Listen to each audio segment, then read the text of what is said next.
नमस्कार साथियों, आज की क्लास आप सभी के लिए बहुत ही ज़्यादा इम्पोर्टेंट है क्योंकि आज के क्लास में हम लोग पढ़ने वाले क्लास 10 साइंस के फिजिक्स का पहला चैप्टर प्रकाश का प्रवर्तन एवं अपवर्तन के सबसे महत्वपूर्ण ऑब्जेक्टिव क्वेश्चन।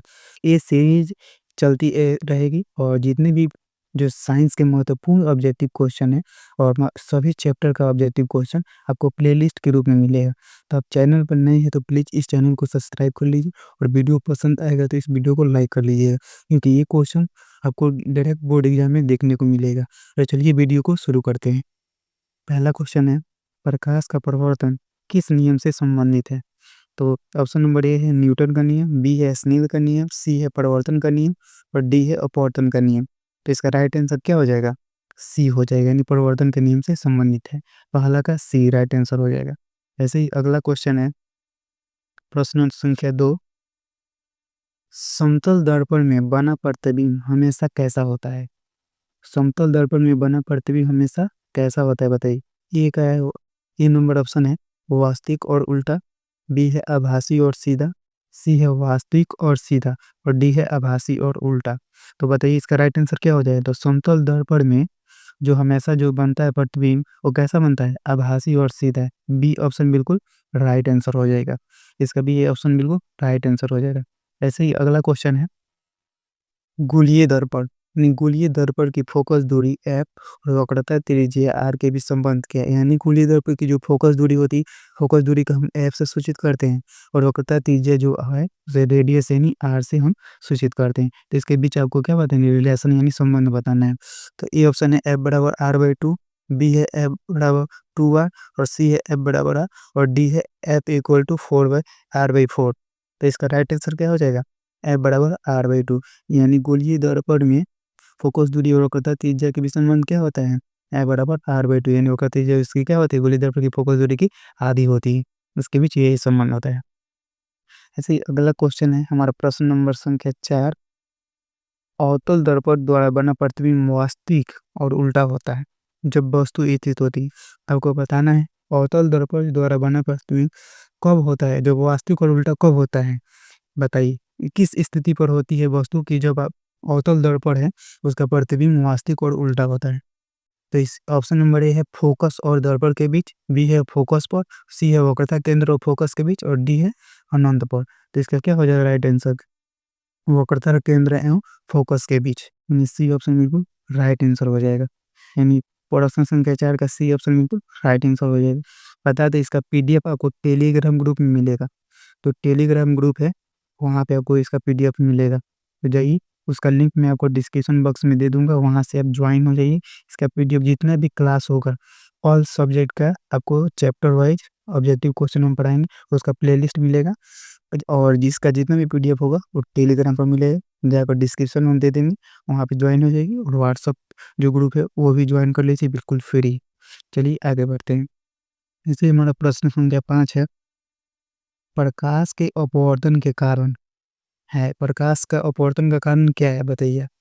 ए ऑप्शन है प्रकाश की गति में परिवर्तन और बी है प्रकाश की दिशा में परिवर्तन और सी है प्रकाश की तरंगदैर्ध्य में परिवर्तन और डी है उपयुक्त समय। जब भी प्रकाश का अपवर्तन के कारण होता है वो क्या है? उपयुक्त समय। ये सभी कारण होते हैं। प्रकाश की गति में परिवर्तन हो जाता है, प्रकाश की दिशा में भी परिवर्तन हो जाता है और प्रकाश की तरंगदैर्ध्य में यानी वेवलेंथ में भी परिवर्तन हो जाता है। डी ऑप्शन बिल्कुल राइट आंसर हो जाएगा। ऐसे ही प्रश्न संख्या जो हमारा 6 है, वो है स्नेल का नियम किससे संबंधित है? जो स्नेल है वो किससे, स्नेल का जो नियम है वो किससे संबंधित है? तो स्नेल का नियम है हमारा क्या है? अपवर्तन से संबंधित है। यानी बी ऑप्शन बिल्कुल राइट आंसर हो जाएगा। यानी sine I by sine R इसका वो नियम होता है, आप पढ़े। चलिए आगे बढ़ते हैं। प्रश्न संख्या जो हमारा 7 है, वो है यदि प्रकाश सघन माध्यम से विरल माध्यम में जाता है तो अपवर्तन कोण क्या होगा, बताइए। यानी प्रकाश जो है सघन से क्या होगा? विरल में जाएगा तो अपवर्तन कोण उसका क्या होगा? इसमें ऑप्शन दिया है आपतन कोण से कम, बी है आपतन कोण से अधिक, सी है आपतन कोण के बराबर और डी है शून्य। बताइए क्या होगा? तो इसका राइट आंसर क्या हो जाएगा? आपतन कोण से अधिक, यानी बी ऑप्शन बिल्कुल राइट आंसर हो जाएगा। तो हमारा अगला क्वेश्चन है प्रश्न संख्या 8, उत्तल लेंस द्वारा बना प्रतिबिंब आभासी और सीधा होता है जब वस्तु स्थित होती है। जब भी उत्तल लेंस द्वारा जो प्रतिबिंब बनता है वो आभासी और सीधा कब होता है? जब वस्तु की स्थिति कहाँ होती है, बताइए उसका राइट आंसर। ये ऑप्शन है फोकस और लेंस के बीच, बी है फोकस पर, और सी है 2f4, और डी है ऑन थे। तो इसका राइट आंसर क्या हो जाएगा? ये ऑप्शन यानी फोकस और लेंस के बीच जब भी वस्तु होगा तो उत्तल लेंस में जो बना प्रतिबिंब होगा वो क्या होगा? आभासी और सीधा होगा। इसका राइट आंसर ये हो जाएगा। अगला प्रश्न है प्रश्न संख्या 9। अवतल लेंस द्वारा बना प्रतिबिंब हमेशा कैसा होता है? जब भी अवतल लेंस द्वारा बना प्रतिबिंब होगा वो कैसा होगा? तो इसका राइट आंसर क्या हो जाएगा? ए ऑप्शन है वास्तविक और उल्टा, बी है आभासी और सीधा, और सी है वास्तविक और सीधा, और डी है आभासी और उल्टा। तो इसका राइट आंसर क्या हो जाएगा? 9 का आभासी और सीधा, यानी सी ऑप्शन बिल्कुल राइट आंसर हो जाएगा। सॉरी, आभासी और सीधा, बी ऑप्शन बिल्कुल राइट आंसर हो जाएगा। तो प्रश्न संख्या 9 का बी ऑप्शन बिल्कुल राइट आंसर हो जाएगा। ऐसे ही प्रश्न संख्या 10 है। प्रकाश की किरण जब सघन माध्यम से विरल माध्यम में जाती है तो क्या होता है? ए ऑप्शन है अभिलंब की ओर झुकती है, बी है अभिलंब से दूर हटती है, और सी है सीधा चली जाती है, और डी है परावर्तित होती है। तो इसका राइट आंसर क्या हो जाएगा? अभिलंब से क्या होती है? दूर हट जाती है। जो अभिलंब है उससे क्या हो जाता है? दूर हट जाती है। प्रकाश की किरण जब भी सघन माध्यम से विरल माध्यम में जाती है तो अभिलंब से क्या हो जाती है? दूर हट जाती है। बी ऑप्शन बिल्कुल राइट आंसर हो जाएगा। अगला प्रश्न है, प्रकाश के परावर्तन के नियम के अनुसार आपतन कोण प्रवर्तन कोण के बीच संबंध क्या होता है? यानी आपतन कोण और प्रवर्तन कोण के बीच आपको संबंध बताना है, वो भी प्रकाश के परावर्तन नियम के अनुसार। ऑप्शन नंबर ए है आपतन कोण ग्रेटर देन क्या होता है? प्रवर्तन कोण से अधिक होता है। आपतन कोण जो होता है कम होता है प्रवर्तन कोण से। आपतन कोण बराबर प्रवर्तन कोण होता है, और डी आपतन कोण नॉट इक्वल टू प्रवर्तन कोण। तो इसका आपको मालूम होगा दूसरा नियम क्या होता है? आपतन कोण बराबर प्रवर्तन कोण। ये यानी सी ऑप्शन बिल्कुल राइट। इसका जो प्रकाश का दूसरा नियम ये बहुत ही ज़्यादा इंपॉर्टेंट है। प्रकाश के परिवर्तन के दो नियम होते हैं, इसमें से ये वाला दूसरा नियम है। तो ऐसे ही अगला प्रश्न है, अवतल दर्पण की फोकस दूरी क्या होती है? तो बता दें आपको, अवतल दर्पण की फोकस दूरी होती है वो हमेशा क्या होती है? निगेटिव होती है। और उत्तल दर्पण की फोकस दूरी क्या होती है? पॉजिटिव होती है, यानी धनात्मक होती है। अवतल दर्पण की फोकस दूरी ऋणात्मक, और उत्तल दर्पण की फोकस दूरी धनात्मक होती है। अवतल दर्पण की फोकस दूरी धनात्मक, बी ऑप्शन बिल्कुल राइट आंसर हो जाएगा। ऐसे ही अगला प्रश्न है, उत्तल दर्पण आ गया तो इसमें क्या हो जाएगा? धनात्मक हो जाएगा, यानी ये ऑप्शन बिल्कुल राइट आंसर। अब चलते हैं अगले प्रश्न की ओर। तो हम लेंस की क्षमता का सही मात्रा क्या होता है? बहुत ही ज़्यादा इंपॉर्टेंट है, डायप्टर होता है। लेंस की क्षमता का सही मात्रा क्या होगा? डायप्टर। ये ऑप्शन बिल्कुल राइट आंसर हो जाएगा।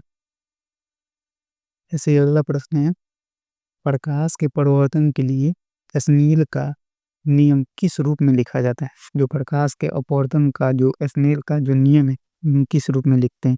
तो sine I by sine R लिखते हैं। Sine I by sine R. तो यहाँ पे n1 हो जाएगा, यहाँ पे n2 हो जाएगा, बिल्कुल तो राइट आंसर हो जाएगा। यानी यहाँ पर देखिए क्या है, n1 sine A into sine R n2, यानी इसका ई ऑप्शन बिल्कुल राइट आंसर हो जाएगा। ऐसे ही अगला प्रश्न है 16 नंबर, प्रकाश का वेग न्यूनतम होता है। पहला है निवार्त में, और बी है जल में, और सी है वायु में, और डी है आपका कांच में। तो प्रकाश का वेग न्यूनतम कहाँ होता है? कांच में, यानी डी ऑप्शन बिल्कुल राइट आंसर हो जाएगा। कांच में प्रकाश का वेग न्यूनतम होता है। और 17 नंबर क्वेश्चन है, उत्तल लेंस को कहते हैं, तो उत्तल लेंस को हम क्या कहते हैं? अभिसारी लेंस, यानी ये ऑप्शन बिल्कुल राइट आंसर हो जाएगा। तो उत्तल लेंस को हम क्या कहते हैं? अभिसारी लेंस कहते हैं। ऐसे ही हमारा जो 18 नंबर क्वेश्चन है, सरल सूक्ष्मदर्शी में किसका उपयोग होता है? तो हम सूक्ष्मदर्शी में हम किसका उपयोग करते हैं? तो उत्तल लेंस का उपयोग करते हैं, यानी डी ऑप्शन बिल्कुल राइट आंसर हो जाएगा। तो हमारा अगला क्वेश्चन है 19 नंबर क्वेश्चन है, दाढ़ी बनाने में कौन सा दर्पण का प्रयुक्त होता है? यानी दाढ़ी बनाने में कौन सा दर्पण का हम उपयोग करते हैं? इसका आंसर आपको बताना है। राइट आंसर कमेंट बॉक्स में आपको इसका आंसर देना है। इसका आंसर आपको कमेंट बॉक्स में देना है, इसका राइट आंसर क्या होगा? तो इसका राइट आंसर बताइए आप लोग क्या होगा? दाढ़ी बनाने में कौन सा दर्पण का उपयोग करते हैं? और हमारा लास्ट क्वेश्चन हो जाता है, प्रकाश के अपवर्तन के कितने नियम होते हैं? इसका भी आंसर आप ही को बताना है। प्रकाश के परिवर्तन के कितने नियम होते हैं, इसका राइट आंसर आपको कमेंट बॉक्स में कमेंट करना है। तो ये थे हमारे मोस्ट इम्पोर्टेंट पहला चैप्टर का, तो बहुत ही ज़्यादा इम्पोर्टेंट ऑब्जेक्टिव क्वेश्चन। अगले जो हमारा चैप्टर है वो मानव नेत्र एवं रंग बिरंग संसार है, उसमें हम देखेंगे अब मानव नेत्र के रंग बिरंग संसार के ऑब्जेक्टिव क्वेश्चन। और इस वीडियो का आपका टारगेट रहेगा मात्र 100 लाइक।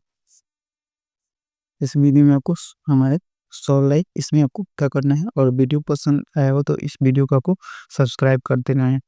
और आपका जितने भी चैप्टर है साइंस का और सोशल साइंस का भी, हिंदी, हिस्ट्री, इंग्लिश, सभी मतलब सब्जेक्ट का चैप्टर वाइज ऑब्जेक्टिव क्वेश्चन इस पर आपको मिलेगा। तो अब इस चैनल को सब्सक्राइब कर लीजिए, और वीडियो पसंद आया है तो वीडियो को लाइक करना है, आपको मात्र 100 लाइक आपको पूरा कर देना है इस वीडियो पर। मिलते हैं अगले वीडियो में, तब तक के लिए धन्यवाद।